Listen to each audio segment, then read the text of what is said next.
नमस्कार, मी Indira. News अनकटच्या prime time बुलेटिनमध्ये तुम्हा सगळ्यांचं स्वागत करते. सविस्तर वृत्त पाहणारच आहोत, पण त्याआधी नजर टाकूयात काही महत्त्वाच्या हेडलाईन्सवर. महाराष्ट्र विधान परिषदेच्या 5 रिक्त जागांसाठी निवडणूक जाहीर.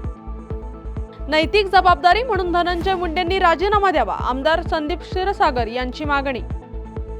जालन्यात 10 मार्च रोजी ओबीसी आणि धनगर समाजाचा मोर्चा. आणि स्वारगेट बस स्थानकात झालेली घटना अतिशय असंवेदनशील, सुप्रिया सुळे यांचं वक्तव्य. आता पाहूयात सविस्तर वृत्त. राज्यातील विधानसभा निवडणुकांनंतर आता विधान परिषदेच्या 5 जागांसाठीची निवडणूक जाहीर झाली आहे. त्यामुळे आता विधान परिषदेच्या या 5 जागांवर कोणाचा नंबर लागणार याची उत्सुकता सर्वांनाच आहे. विधान परिषदेच्या रिक्त जागांसाठी निवडणूक जाहीर झाली असून 27 मार्च रोजी मतदान प्रक्रिया ही पार पडणार आहे. त्यासाठीचा निवडणूक कार्यक्रम निवडणूक आयोगाकडून जाहीर करण्यात आलाय. भाजपच्या 3 राष्ट्रवादी, अजित पवार 1 आणि शिवसेना शिंदे गटाच्या 1 आमदारांसाठी ही निवडणूक पार पडणार असून या निवडणुकीसाठी मतदानाचा अधिकार केवळ आमदारांना असणार आहे. मसाजोग प्रकरणामध्ये नैतिक जबाबदारी म्हणून राज्याचे अन्न व नागरी पुरवठा मंत्री धनंजय मुंडे यांनी राजीनामा द्यावा, अशी मागणी बीड मतदारसंघाचे आमदार संदीप क्षीरसागर यांनी केली आहे. ते आज सोमवारी माध्यमांसमोर बोलत होते. मयत सरपंच संतोष देशमुख यांचे अपहरण करून त्यांची हत्या करण्यात आली होती. सदर प्रकरण संपूर्ण महाराष्ट्र राज्यभर गाजलं होतं. याच प्रकरणात धनंजय मुंडे यांचे समर्थक वाल्मिक कराड हे दोषी ठरलेत. त्यामुळे धनंजय मुंडे यांनी राजीनामा द्यावा, अशी मागणी आमदार संदीप क्षीरसागर यांनी केली आहे. वाल्मिक कराड एवढा मोठा माणूस नाहीये की गुन्हा झाल्यानंतर सुद्धा की एवढा त्याला त्यावेळेस प्रशासन एवढी मदत करत होती की 12 तास त्याला थांबवलं गुन्हा नोंद करण्यासाठी. आणि जी काही व्हीआयपी एंट्रीने ते सरेंडर झाले, बाकीच्या गोष्टी ह्या निदर्शनात आल्यानंतर पब्लिक रस्त्यावर उतरल्यानंतर सरकारने पण त्याची दखल घेतली. आणि आम्ही आज सुद्धा ठाम आहे की या विषयावरती धनंजय मुंडे साहेबांनी नैतिकता दाखवी आणि राजीनामा द्यावा. जालन्यात 10 मार्च रोजी ओबीसी आणि धनगर समाजाच्या वतीनं भव्य मोर्चा काढण्यात येणार आहे.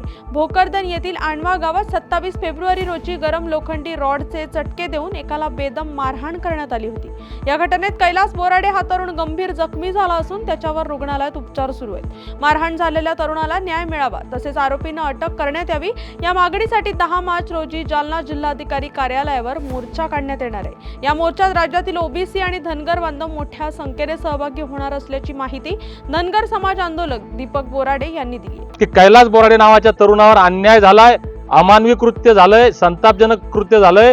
हे सगळे लोक जालना जिल्ह्याच्या कलेक्टर ऑफिसवर पुन्हा एकदा जालना क्रांतीची भूमी आहे, जालना चळवळीची भूमी आहे. जालन्यानं भरपूर आंदोलनं पाहिले. परत एक आंदोलन धनगर समाजाचं, ओबीसी समाजाचं आणि कैलास बोराडेला न्याय देण्यासाठी या महाराष्ट्राच्या इतिहासातलं एक मोठं आंदोलन जालन्याला सोमवारी 10 तारखेला होईल. गेल्या काही दिवसांपासून राज्यात महिला सुरक्षेचा प्रश्न ऐरणीवर आलाय. पुण्यातील स्वारगेट बस डेपोत एका 26 वर्षीय तरुणीवर अत्याचार करण्यात आला. या प्रकरणी मुख्य आरोपीला अटक करण्यात आली असून त्याला 12 दिवसांची पोलीस कोठडीही सुनावण्यात आली आहे. तर आज सुप्रिया सुळे यांनी नुकतंच स्वारगेट बस डेपोला भेट दिली. यावेळी त्यांनी संपूर्ण घटनेचा आढावा घेतला. त्यानंतर त्यांनी प्रसार माध्यमांशी संवाद साधला. यावेळी त्यांनी स्वारगेट प्रकरणी एक मोठा खुलासा केलाय. स्वारगेटची घडलेली घटना ज्या पद्धतीने हाताळली गेली तेही अतिशय असंवेदनशील आहे, असं सुप्रिया सुळे म्हणाले. आणि त्याचबरोबर स्वारगेटला ही घटना जी झाली आणि ज्या पद्धतीने ती हाताळली गेली तेही अतिशय असंवेदनशीलपणे केल्याचं आहे. मला या सरकारकडून जास्ती अपेक्षा होत्या आणि माननीय मुख्यमंत्र्यांनी त्यांच्या मंत्र्यांना जे सल्ला दिलेला आहे की अशा बाबतींमध्ये त्यांच्या मंत्र्यांनी थोडंसं का होईना संवेदनशील राहावं. सगळ्यांच्या घरात लेकी सुना आहेत, सगळ्यांच्या घरांमध्ये मुली आहेत आणि अशी गलिच्छ घटना झाल्यानंतर कुठल्याही जबाबदार व्यक्तीने पदावर असू दे किंवा नसू दे अशा बाबतीत त्यांनी संवेदनशीलपणेच बोललं पाहिजे. आणि ज्या पद्धतीने ही जी घटना झाली त्याला ज्या दिशेने नेण्याचा प्रयत्न केला आहे ते खूप दुर्दैवी आहे. ओबीसी आंदोलक लक्ष्मण हाकेंनी जालना जिल्हा पोलीस अधीक्षकांची भेट घेतली आहे. भोकरदन येथे 27 फेब्रुवारी रोजी कैलास बोराडे या तरुणाला 2 जणांनी गरम रोडचे चटके देऊन बेदम मारहाण केली होती. मारहाण झालेला तरुण गंभीर असून त्याच्यावर रुग्णालयात उपचारही सुरू आहेत. या प्रकरणातील एका आरोपीला पोलिसांनी ताब्यात घेतलं असून एक आरोपी अद्याप फरार आहे. तर आरोपीला तत्काळ अटक करा अशी मागणी लक्ष्मण हाके यांनी जालना जिल्हा पोलीस अधीक्षकांकडे केली आहे. भोकरदनमध्ये घडलेली मारहाणीची घटना माणुसकीला काळीमा फासणारी असून कैलास बोराडे यांना मारहाण करणारा एक आरोपी मनोज जरांगे यांचा कार्यकर्ता असल्याचा आरोप हाके यांनी केलाय. आम्ही आज जालना SP साहेबांची भेट घेतलेली आहे. भोकरदन तालुक्यामधल्या अनवा गावामध्ये धनगर समाजाच्या तरुणाचा महाशिवरात्रीच्या दिवशी गावातील गावगुंड असणाऱ्या भागवत उर्फ सोनू दौड नावाच्या माणसानं महाशिवरात्रीच्या दिवशी लोखंडी रॉड विस्तवामध्ये लोखंडी रॉड लालबुंद करून धनगर समाजाच्या तरुणाला जीवे मारण्याचा प्रयत्न केला आहे. माणुसकीला काळीमा फासणारी ही घटना आहे. आणि हा जो सोन्या दौड नावाचा जो आरोपी आहे त्याचा भाऊ एका पक्षाचा तालुका प्रमुख आहे. बातमीपत्रात वेळ झाली आहे छोट्याशा विश्रांतीची. लगेचच परत येऊ. तोपर्यंत पाहत राहा न्यूज अनकट. ऐतिहासिक वारसा लाभलेला मराठ मुलूक महाराष्ट्र. या महाराष्ट्राला विविध रंगी छटा आहेत. साहित्य, कला, पर्यटन, नृत्य, भाषा, संत परंपरा अशा विविधतेने तो नटलेला आहे. हीच गौरवशाली विविधता जपत सुवरंग मराठी केवळ महाराष्ट्राच्या सांस्कृतिक संहितेपुरते मर्यादित न राहता समकालीन नवकल्पनांवर आधारित कार्यक्रमांद्वारे मराठी मनोरंजन विश्वात स्वतःची एक अनोखी जागा निर्माण करत आहेत. मराठी मनोरंजन क्षेत्रातील उत्तम दिग्दर्शक, लेखक आणि निर्मात्यांच्या प्रतिभेचा पुरेपूर वापर करून मनोरंजनाचा आगळा वेगळा रंग उधळण्यास आम्ही सज्ज आहोत. स्वरंग मराठीचे उद्दिष्ट मराठी मनोरंजन क्षेत्रामध्ये मनोरंजनाची वहिवाट सोडून रूढीवादी पद्धती तोडून मनोरंजनाचा समृद्ध अनुभव प्रदान करून देण्याचा आहे. म्हणूनच यात विविध पद्धतीचे मनोरंजक आणि माहितीपूर्ण कार्यक्रम स्वरंग मराठीवर बघता येतील. शेवटी एकच, धकाधकीच्या जीवनात धांगडधिंगा करण्यापेक्षा बसूया, हसूया, गाऊया, जगूया. नाती गोती श्रावण मोती गावामधले जीवंत रंग. नाती गोती श्रावण मोती गावामधले जीवंत रंग. चला जोडूया, चला पाहूया, जशी संस्कृती तसा स्वरंग. बातमीपत्रात पुन्हा एकदा स्वागत. आता पाहूया उर्वरित काही महत्त्वाच्या घडामोडी. स्वारगेट येथे घडलेला प्रकार हा सहमतीने झालाय असं सोशल मीडियावर म्हटलं जात होतं. या प्रकरणातील पीडित तरुणीने आरोपीकडून पैसे घेतले होते, त्याबरोबरच त्या दोघांची आधीच ओळख होती असं देखील सांगण्यात आलं होतं. मात्र सोशल मीडियावर बोल गेलेले या सर्व गोष्टी पसरत असलेले नरेटिव्ह दत्ता गाडेच्या वकिलांनी खोडून आणले.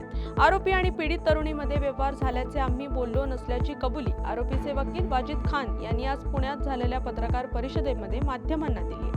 त्यामध्ये पीडित तरुणी आणि आरोपी यांचे लोकेशन, आर्थिक व्यवहार आणि एकमेकांच्या ओळखीबद्दल केलेल्या दाव्यावर वकिलांचे कुठलेही स्पष्टीकरण आजच्या पत्रकार परिषदेत देण्यात आलेले नाही. पीडित तरुणी आणि आरोपी यांच्या ओळखीबद्दल अधिकृत वकिलांकडून कुठलीही बाजू मांडण्यात आलेली नसल्याची माहिती आज वकिलांनी दिली. ज्या महिलेसोबत जी घटना घडली त्या व्यक्तीला पण पूर्णपणे न्याय मिळाला पाहिजे. जो काही ह्या गोष्टीनंतर जो काही कोर्ट निकाल देईल तो आम्हाला मान्य आहे. पण ह्या प्रकरणाची सखोल चौकशी व्हायला पाहिजे.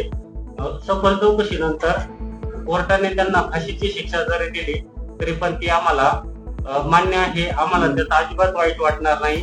पण ह्या घटनेची सखोल चौकशी व्हावी.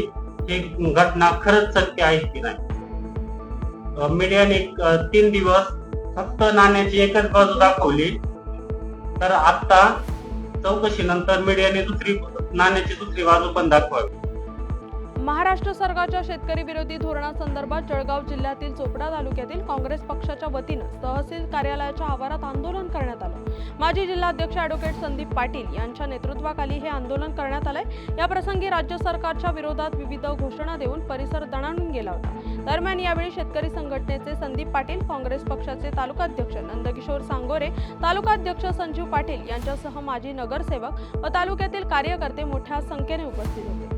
चोपडा तहसीलदार कार्यालयासमोर भारतीय राष्ट्रीय काँग्रेस चोपडा शहर व ग्रामीण तर्फे आम्ही सर्व पदाधिकारी कार्यकर्ते या ठिकाणी आंदोलन करीत आहोत। आपल्याला सगळ्यांनाच कल्पना आहे की महाराष्ट्र सरकार असो, केंद्र सरकार असो, शेतकऱ्यांच्या मागण्यांकडे पूर्णपणे दुर्लक्ष करीत आहेत। आपण बघितलं असेल की या ठिकाणी चोपड्याला सुद्धा ज्वारीचं खरेदी केंद्र 8 दिवसापूर्वी सुरू झाल्याच्या बातम्या आणि फोटो आलेले आहेत, पण प्रत्यक्षात खरेदी अजून होत नाही आहे आणि शेतकऱ्यांची चेष्टा चालली आहे असं आमचं म्हणणं आहे। CCI केंद्रसुद्धा मध्येच बंद करतात, मध्येच सुरू करतात। शेतकऱ्यांकडे अजूनही कापूस पडू नये, त्या कापसालाही भाव मिळत नाही आहे आणि या ठिकाणी तुरीचा प्रश्न असेल, सोयाबीनचा प्रश्न असेल, दर एकदम खाली गेलेले आहेत। जे शेतकऱ्यांची लूटमार चाललेली आहे, हे भांडवलदारजीने सरकार या ठिकाणी केंद्रात आणि राज्यात सुद्धा आहे। शेतकऱ्यांच्या हिताची त्यांना अजिबात काळजी नाही आहे, फक्त घोषणा करणे एवढाच त्यांच्याकडे कार्यक्रम आहे।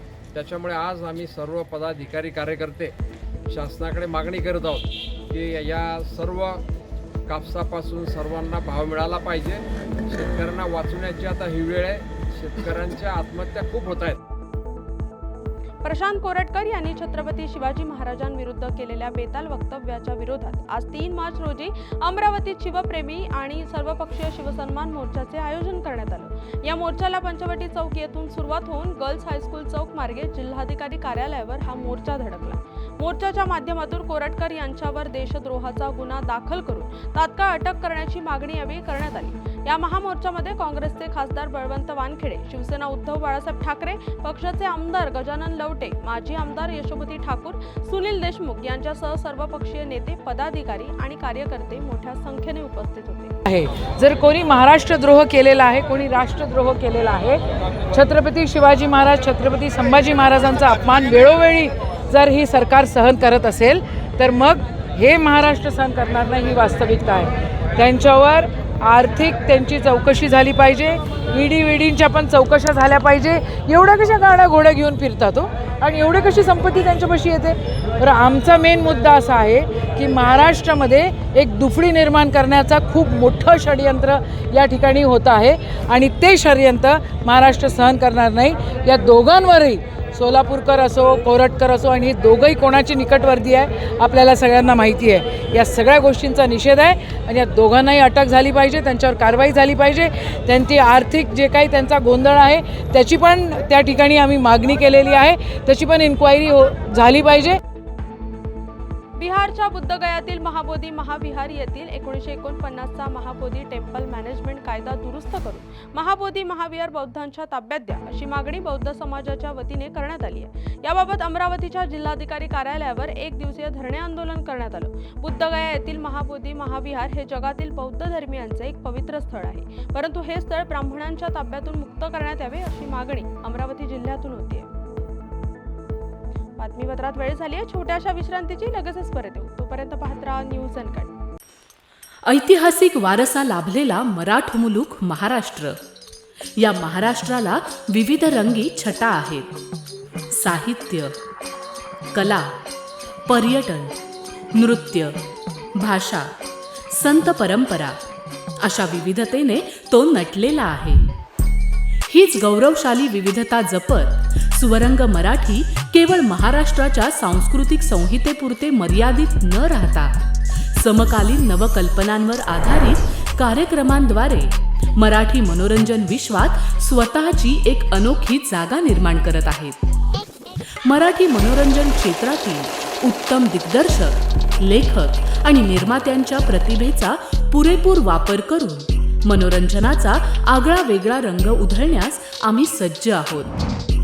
स्वरंग मराठीचे उद्दिष्ट मराठी मनोरंजन क्षेत्रामध्ये मनोरंजनाची वहिवाट सोडून, रूढीवादी पद्धती तोडून मनोरंजनाचा समृद्ध अनुभव प्रदान करून देण्याचा आहे। म्हणूनच यात विविध पद्धतीचे मनोरंजक आणि माहितीपूर्ण कार्यक्रम स्वरंग मराठीवर बघता येतील. शेवटी एकच, धकाधकीच्या जीवनात धांगडधिंगा करण्यापेक्षा बसूया, हसूया, गाऊया, जगूया. नाती गोती श्रावण मोती गावामधले जीवंत रंग. नाती गोती श्रावण मोती गावामधले जीवंत रंग. चला जोडूया, चला पाहूया, जशी संस्कृती तसा स्वरंग. बातमीपत्रात पुन्हा एकदा स्वागत. आता पाहूया उर्वरित काही महत्त्वाच्या घडामोडी. भंडारा जिल्ह्यातून गडचिरोली जिल्ह्यात जाणाऱ्या समृद्धी महामार्गाच्या बांधकामाला लाखांदूर तालुक्यातील शेतकऱ्यांनी विरोध केलाय. आमच्या समस्या जाणून घेण्यासाठी मुख्यमंत्र्यांनी भेटीची वेळ द्यावी अशी लेखी मागणी केल्यानंतरही दखल न घेतल्याने अखेर पीडित शेतकऱ्यांनी लाखांदूर तालुक्यातील करांडला येथे बेमुदत उपोषणाला सुरुवात केली आहे. या संदर्भात अनेकदा शेतकऱ्यांनी विरोध दर्शवून प्रथम शेतीचे दर तसेच अन्य मागण्यांसंदर्भात चर्चा करावी अशी मागणी करण्यात येते. समृद्धी महामार्गात गेलेल्या शेतजमिनीला योग्य भाव मिळावा, शेतजमीन मालकाच्या कुटुंबातील एकाला शासकीय नोकरीत समाविष्ट करावे आदी मागण्या करण्यात आल्या आहेत. मॅट्रिमोनी साईटवर महिलांना आकर्षित करून त्यांच्याशी जवळीक साधून लग्न करण्याचा बहाणा करणाऱ्या एका व्यक्तीला कर्जत पोलिसांनी ताब्यात घेतले. आरोपी जीवनसाथी.com या वेबसाईटवर महिलांना लग्नाचे आमिष दाखवायचा, त्यानंतर महिलांना आपल्या जाळ्यात खेचायचा. मात्र कर्जतमधील एका महिलेला या आरोपीने अशाच जाळ्यात खेचून आपल्याला अमरावतीमध्ये बिअर शॉपी सुरू करायची आहे असं सांगून या महिलेला 7 लाख रुपयांचा गंडा घातलाय. प्रतीक संजय देवरे असं या आरोपीचं नाव असून तो नाशिक येथे राहणार आहे. रात्रीच्या अंधारात हिंसक प्राण्यांची भीती, शेत रक्षणासाठी रातभर जागरण अशा संकटांना तोंड देत शेतकऱ्यांना सिंचनासाठी संघर्ष करावा लागत असल्याचे चित्र सध्या भंडारा जिल्ह्याच्या ग्रामीण भागात पाहायला मिळते. त्यामुळे दिवसा किमान 8 तास अखंड वीज पुरवठा द्यावा अशी मागणी भंडाऱ्यातील शेतकरी वर्गाकडून होती. शेतकऱ्यांना सिंचनाचे काम करताना असंख्य अडचणींना सामोरे जावं लागतंय असं शेतकऱ्यांचं म्हणणं आहे. या बातमीचा वेळ झाली. प्राईम टाइम बुलेटिन मध्ये इथेच थांबायची. तोपर्यंत पाहत राहा न्यूज अनकट.